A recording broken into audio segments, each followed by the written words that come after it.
यमाई ममता नंदगिरी यानी ममता कुलकर्णी अब किन्नर अखाड़ा में महामंडलेश्वर के पद पर पट्टाभिषेक होने के लिए बस अब अपने आचार्य महामंडलेश्वर पीठाधीश्वर किन्नर अखाड़े की लक्ष्मी त्रिपाठी जी के साथ अब यमाई ममता नंदगिरी के नाम से जानी जाएंगी और इन्हें पट्टाभिषेक के लिए इन्हें मंच पर लाया जा रहा है। इससे पहले इन्होंने सन्यास की दीक्षा ली। सन्यास की दीक्षा के साथ ही इन्होंने पहले अपने और पुरखों का श्राद्ध किया, पिंडदान किया और अब वो यहाँ पर पंडाल में पहुंचे हैं जहां इनका पट्टाभिषेक किया जा रहा है। गुजरे जमाने की अभिनेत्री ममता कुलकर्णी यानी अब यमाई ममता नंदगिरी यहाँ पहुंच चुकी हैं अपने पट्टाभिषेक के लिए।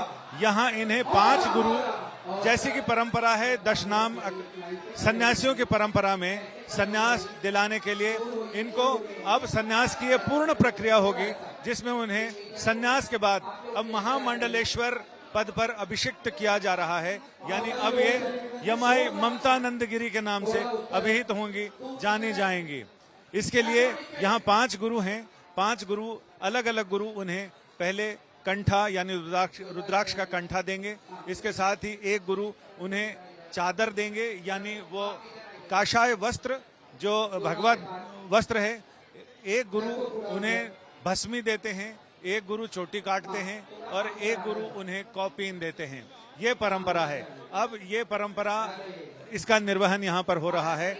यानी खुद इस अखाड़े की, किन्नर अखाड़े की पीठाधीश्वर महामंडलेश्वर, आचार्य महामंडलेश्वर लक्ष्मी त्रिपाठी जी यहाँ इनकी चोटी काटने की रस्म पूरी करेंगे। यानी शिखा सूत्र से मुक्ति दिलाने का काम आचार्य महामंडलेश्वर करते हैं। और अब ममता कुलकर्णी यहाँ पर इनके अब शिखा उच्छेदन हो रहा है।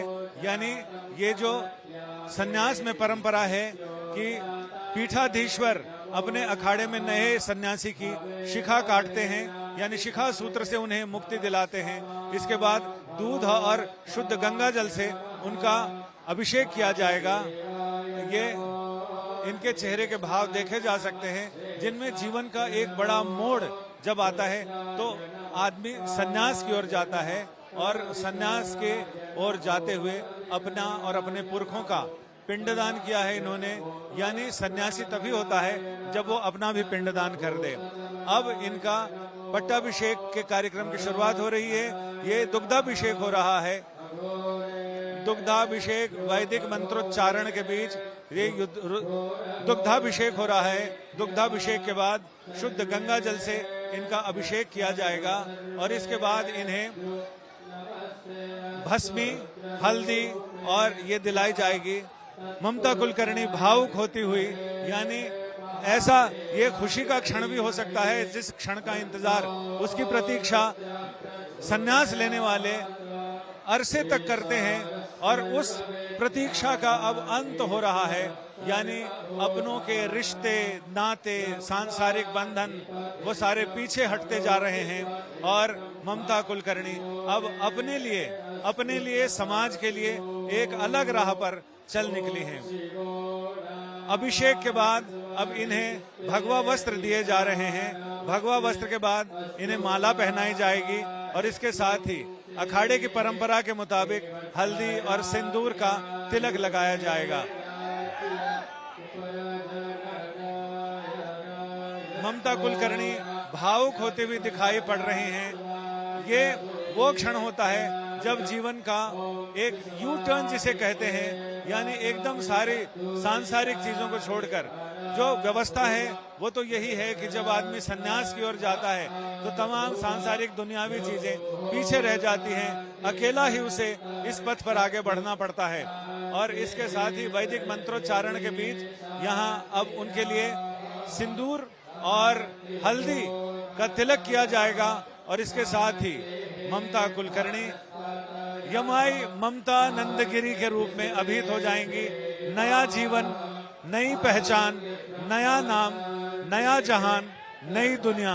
और इस रहस्यमयी दुनिया जिसके बारे में संतों की जो ये खोपड़ियां होती हैं, कपाल होते हैं, उसमें ये भस्मी और हल्दी, सिंदूर, ये सारी चीजें रखी हैं।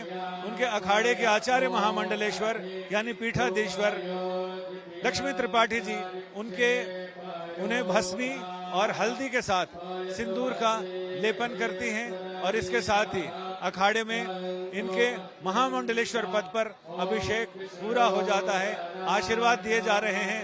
अब इनको ये गुरु यहाँ पर इनको उठाकर आचार्य महामंडलेश्वर के पास ले जाते हैं, तो इनके चेहरे पर जो भाव दिख रहे हैं उसे अलग अलग ढंग से समझा जा सकता है, लेकिन असली जो अनुभूति है वो तो ममता कुलकर्णी की है, जो अब महामंडलेश्वर यमाई ममता नंदगिरी हो चुकी हैं। कैमरामैन संजय समीर के साथ संजय शर्मा, तीर्थराज प्रयाग, आज तक।